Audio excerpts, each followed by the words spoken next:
Welcome to my presentation. I'm going to be discussing urbanism in contemporary America and presenting what I learned from my interview with Eliza Harris Giuliano, who is the Director of Urbanism at Canaan Associates Orlando.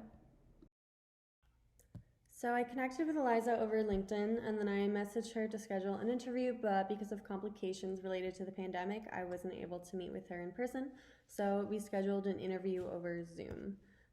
So just some background information. She is a Harvard graduate, and she's also a member of the board of the Congress for New Urbanism, which is a coalition of 2,600 planners, engineers, architects, health professionals, and community members, all interested in creating sustainably designed places that are socially just, economically robust, environmentally resilient, and centered around people.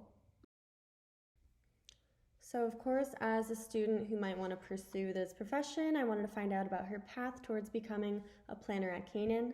And I found out she actually got her bachelor's in biochemistry from Harvard, and then she got her master's in urban planning, obviously completely different, also from Harvard. And then she went on to pursue 3 different internships. So the first one was with local government in South Carolina, and then she had 2 other internships in the private sector before getting hired at Canaan, where she's been for the past 10 years. So Eliza discussed a few of the challenges she faces as a private urban planner. For example, the first one has to do with working with people from other disciplines. So sometimes when she's working with engineers, for example, they kind of have to challenge the practicality of the grand ideas of urban planners sometimes, but it also goes the opposite way. So urban planners have to encourage engineers to challenge the assumptions of these large plans, and then at the end they can kind of work on a solution together. So it might not, the result might not look like the initial project, but it's going to be something that meets everyone's needs. Next, she also discussed how hard it is to implement something. She might be working on a project that started 10 years ago and it won't be completed for another 10 to 20 years, but she'll also work on smaller projects that maybe take 2 to 3 years to plan. Lastly, she also discussed the challenge of planning for future environmental disaster. So as hurricanes get worse, water levels rise, especially in Orlando, we're going to feel those impacts, she said, of climate change refugees and how Orlando is going to have to accommodate the influx of people potentially in the next few decades. So again, because urbanism is more focused on people and how humans interact with the built environment, Eliza really emphasizes keeping the community involved. So encouraging people to find out where exactly their taxpayer money is going towards and making sure that it's going towards development that they support and that they think is going to expand their neighborhood and help them thrive.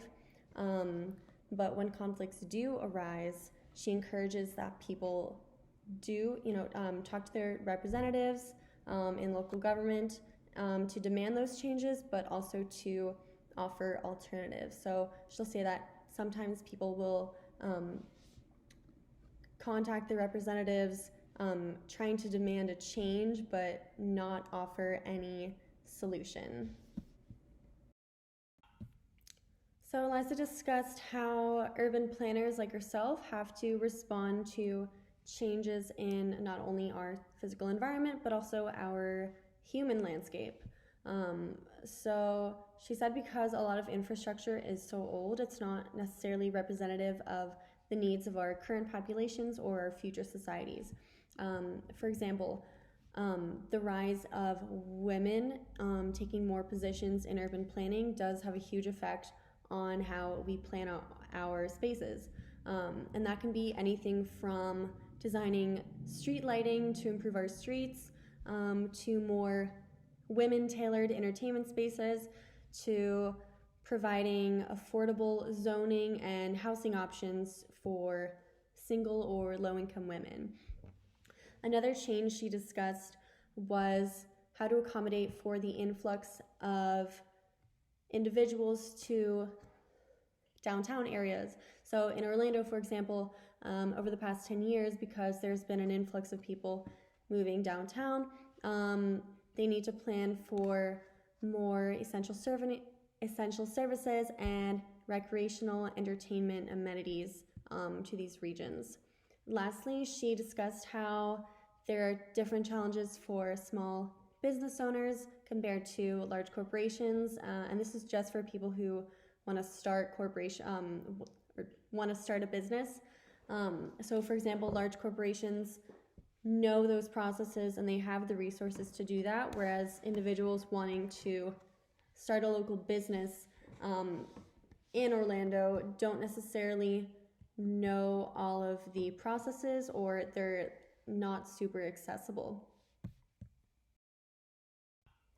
So that wraps up my presentation for my interview with Eliza, which helped me understand the role of urban planners in relation to my own city of Orlando. Thank you for listening.